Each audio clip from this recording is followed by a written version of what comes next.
Nature selling निसर्गोपचार या video series मधील आजच्या व्हिडिओमध्ये आपण इंडियन गोजबेरी म्हणजेच आवळ्याचे औषधी गुणधर्म बघणार आहोत.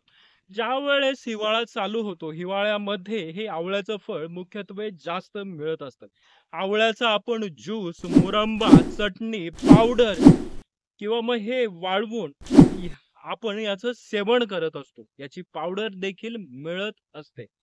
तर आजच्या ह्या व्हिडिओमध्ये आपण ह्याच आवळ्याचे औषधी गुणधर्म जाणून घेणार आहोत. नमस्कार, मी डॉक्टर अभिजित किशोर पवार, साई श्रद्धा हॉस्पिटल, लासूर स्टेशन. तर आपण हा आवळा जर उपाशी पोटी सेवन केला तर याचे खूप फायदे आहेत.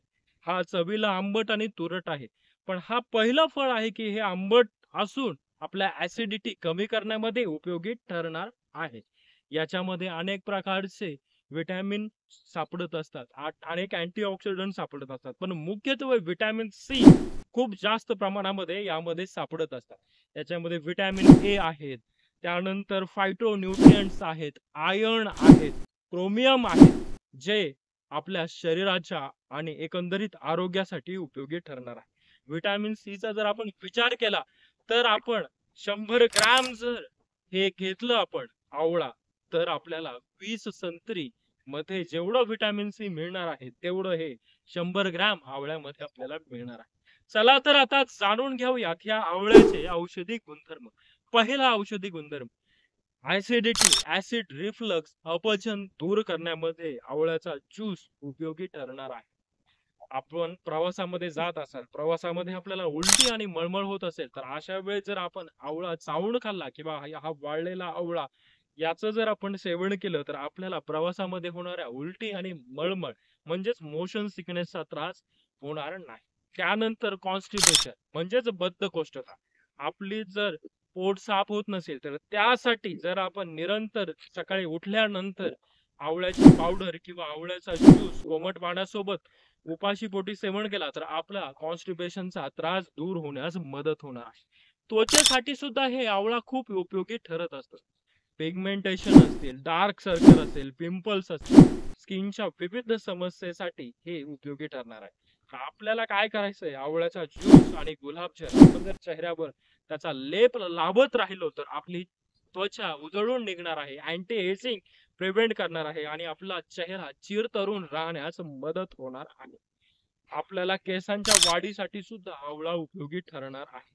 आपल्याला डॅन्ड्रफचा त्रास होत असेल, केस गळती होत असेल, तर अशा वेळेस आपण याचं तेल मार्केटमध्ये आवळा तेल उपलब्ध आहे किंवा आवळाचा ज्यूस त्यासोबत जर आपण खोबरेल तेल मिक्स करून आपल्या केसांच्या मुळाला लावला तर आपली केस गळती दूर होण्यास मदत होते.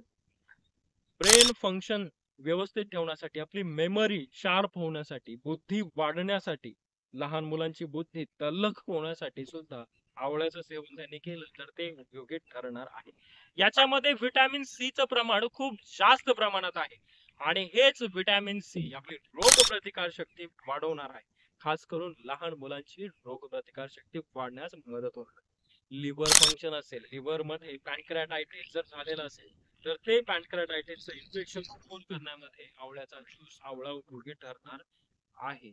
याच्यामध्ये बॅड कोलेस्टेरॉल जे आहे तर ते बॅड कोलेस्टेरॉल कमी करण्याची क्षमता आहे, कारण याच्यामध्ये हाय पोटॅशियम सोर्स सुद्धा आहे आणि हा हाय पोटॅशियम बॅड कोलेस्टेरॉल कमी करून गुड कोलेस्टेरॉल वाढवते आणि यामुळेच आपले जे काही ब्लड प्रेशर आहे ते व्यवस्थित मेंटेन ठेवण्याचं काम देखील आवळाच्या सेवनाने होणार आहे. ज्या लोकांना डायबिटीज आहे त्यांची शुगर नियंत्रणात ठेवण्यासाठी आपण जर सकाळी उपाशी पोटी आवळ्याचा ज्यूस पिला तर त्यांना नक्कीच फायदा होणार आहे आणि त्यांची ब्लड शुगर लेवल कमी होणार आहे, कारण याच्यामध्ये क्रोमियम नावाचा घटक आहे आणि हाच क्रोमियम नावाचा घटक रक्तातील साखर कमी करण्यामध्ये महत्वाचा रोल प्ले करणार आहे. याच्यामध्ये व्हिटॅमिन सी आहे आणि व्हिटॅमिन सी त्याचबरोबर आयर्नचं सुद्धा प्रमाण असल्यामुळे रक्त वाढीसाठी, महिलांमध्ये हिमोग्लोबिन वाढीसाठी, रक्त वाढीसाठी हे आवळा उपयोगी ठरणार आहे. आणि आता शेवटचं,